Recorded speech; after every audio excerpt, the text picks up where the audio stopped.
Sejahtera semua, nama saya Wong Jiazhe dengan nombor matrik A168471 dan kita akan melihat latar belakang kumpulan syarikat Top Glove.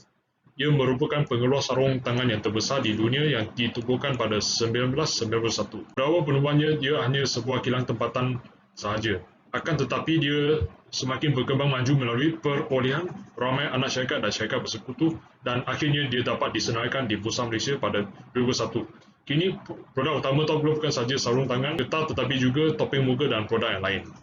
Yang inilah peratus kepentingan anak syarikat yang dipegang oleh Top Glove dan kita boleh lihat yang ni struktur kompleks secara ringkas di mana Ultimate Company ada Top Glove Corporation Berhad dan Top Glove sendiri Berhad pula memegang banyak anak syarikat dan akhirnya merupakan pegangan oleh Top Glove Corporation Berhad Ultimate Company. Terusnya adalah macam mana Top Glove merekod kepentingan anak syarikat. Syarikat merekod kepentingan anak syarikat melalui acquisition method, iaitu kaedah perolehan dalam MFRS 3 dan MFRS 10. Yang inilah contoh annual report yang menyatakan acquisition method. Kemudian kita lihat bahawa Seksyen 41 Akta Syarikat 2016, apakah status dia dalam perolehan anak syarikat. Dia perlulah mengawal keanggotaan lembaga pengarah syarikat, mengawal lebih daripada 1/2 kuasa mengundi, memegang lebih daripada 1/2 modal share yang dikeluarkan oleh syarikat, tidak termasuk share keutamaan. Kita boleh juga melihat MFRS 10, di mana pegangan equity lebih daripada 50% hanya satu kemungkinan dalam kawalan diperolehi. Oleh itu, Top Glove perlu menggunakan fakta relevan semasa dalam menilai sama ada ia mempunyai kuasa ke atas anak syarikat melalui cara seperti berikut. Ia boleh sama ada melalui kontrak dengan pemegang kepentingan yang lain ataupun kuasa yang daripada kontrak yang dimeteraikan ataupun hak terhadap potential voting rights. Kita lihat bahawa elemen utama iaitu kuasa, ia adalah terdedah ataupun hak ke atas pulangan yang berubah ataupun ada keupayaan untuk menggunakan kuasa untuk mempengaruhi anak syarikat dia. Inilah penerangan daripada nota dalam annual report Top Glove. Dan inilah langkah dalam menggunakan kaedah perolehan. Pertama, mengenal pasti pemoleh dan seterusnya tarikh pemolehan dan seterusnya kita perlu mengiktiraf aset, liability dan kepentingan bukan kawalan KBK.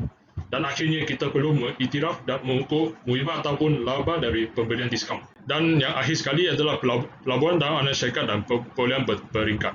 Inilah pelaburan dalam anak syarikat dalam Malaysia ataupun di luar Malaysia dan perolehan berperingkat. Ini jenis urus niaga equity di mana dia sudah mencapai status anak syarikat, kawalan anak syarikat tetapi dia tambah lagi kepentingan di dalam anak syarikat. Okey, itu daripada saya. Sekian, terima kasih. Nama saya Edward Cheung William, matrix number A171856. Saya akan membincangkan tentang muhibah atas gabungan untuk syarikat Top Glove. Kita boleh lihat pada nota 4 daripada laporan tahunan Top Glove, iaitu 4.1 Business Combinations and Goodwill. Di sini menyatakan bahawa gabungan perniagaan adalah diakaunkan menggunakan kaedah perolehan. Di sini juga telah menyatakan bahawa muhibah adalah pada mulanya dikira pada kos menggunakan lebihan daripada agregat daripada pembayaran dan juga amount yang telah diiktirafkan kepada kepentingan bukan kawalan dan juga sebarang faedah daripada aset dan liability yang telah diiktiraf. Selepas pengiktirafan awal, muhibah akan dikira pada kos mengurangkan sebarang kerugian kemerosotan nilai. Bersambung dengan muhibah atas gabungan daripada laporan tahunan Top Glove pada section Intangible Assets. Di bawah Goodwill sini, kita boleh tengok bahawa muhibah adalah semua dicatat daripada tempoh berakaunan yang lalu, iaitu tempoh berakaunan terkini, tiada apa-apa gabungan yang telah berlaku. Jadi, pada kosnya, muhibah adalah dicatat pada harga RM 980 juta. Dan di bawah sini kita boleh tengok net carrying amount juga adalah samalah 980 juta. Dan di jadual yang kanan ini kita boleh tengok muhibah yang telah dipindah ke CGU, iaitu Espion Sendirian Berhad 933 juta, Eastern Express Sendirian Berhad 21 juta, B-Tech Industry 14, JMP 5 juta, Top Glove Medical 2.9 juta, Dura Medical 2.3 juta. Nama saya Koloming dengan metrik nombor A168031. Saya akan membentangkan urus niaga antara syarikat.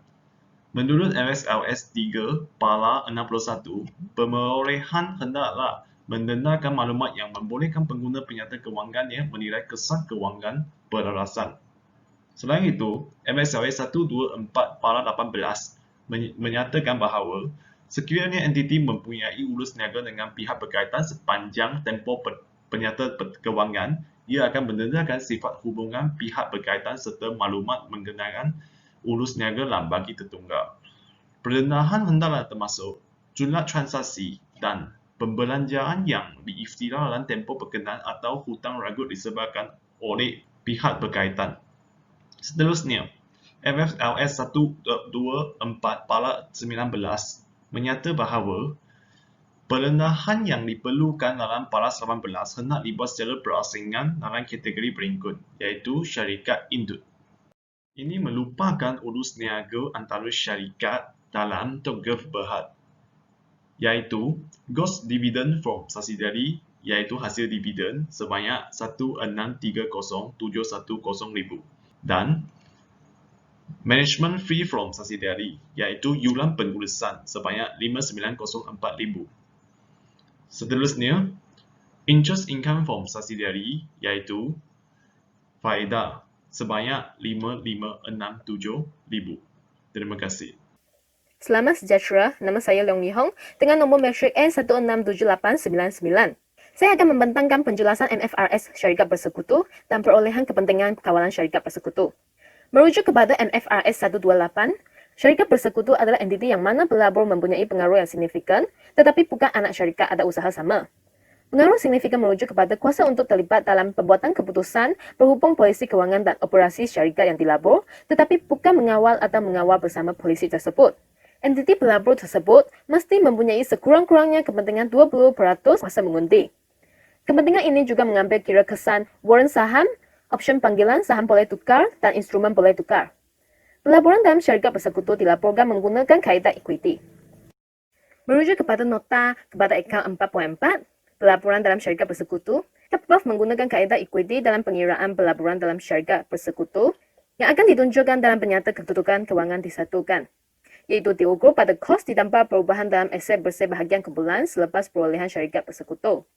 Muhibah atau premium perolehan dari pelaburan ini termasuk dalam nilai bawaan pelaburan. Sebarang kelebihan bahagian kumpulan daripada nilai saksama bersih aset, liability dan liability contingent dari kos pelaburan tidak termasuk dalam nilai bawaan pelaburan dan sebaliknya dimasukkan sebagai item berasingan dalam penentuan untung atau rugi syarikat bahagian kumpulan untuk tempoh tersebut. Merujuk kepada nota kepada akaun 21, pada tahun 2020, Top-Gov mempunyai kepentingan 27% dalam value add sendirian Berhad. Ini menunjukkan bahawa status syarikat bersekutu wujud. Oleh itu, Top-Gov perlu melaporkan pelaporan dalam syarikat value add menggunakan kaedah equity. Ini menunjukkan perubahan aset bersih dalam syarikat bersekutu pada tahun 2020. Dan nilai tersebut akan diselaraskan dengan nilai pelaburan dalam syarikat bersekutu. Akhirnya, nilai bawaan pelaburan dalam syarikat bersekutu ini, yaitu 10.425 juta, akan ditunjukkan dalam penyata kedudukan kewangan disatukan sebagai aset bukan semasa Top-Gov. Sekian, terima kasih.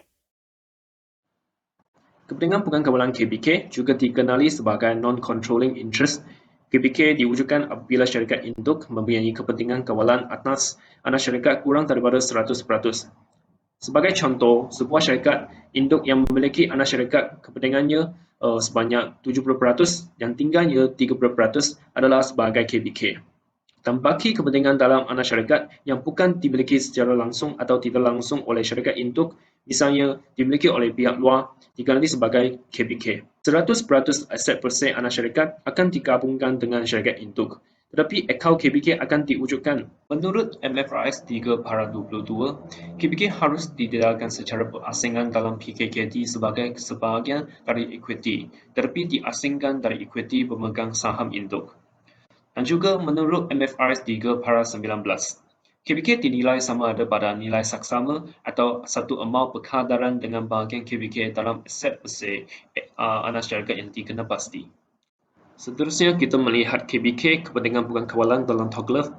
Pada tahun 2020, kepentingan bukan kawalan yang dicapai adalah sebanyak 24.866 juta. Berbanding dengan KBK yang dicapai pada tahun 2019, hanya terdapat 17.186 juta.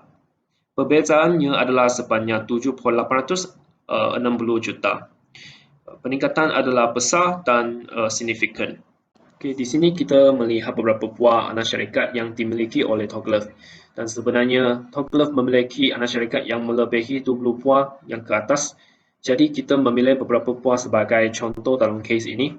Kita melihat Great Glove Thailand Co Limited yang berlokasi di Thailand, dimiliki sebanyak 74% oleh Toglev dan tinggalnya sebanyak 26% adalah sebagai kepentingan bukan kawalan KBK.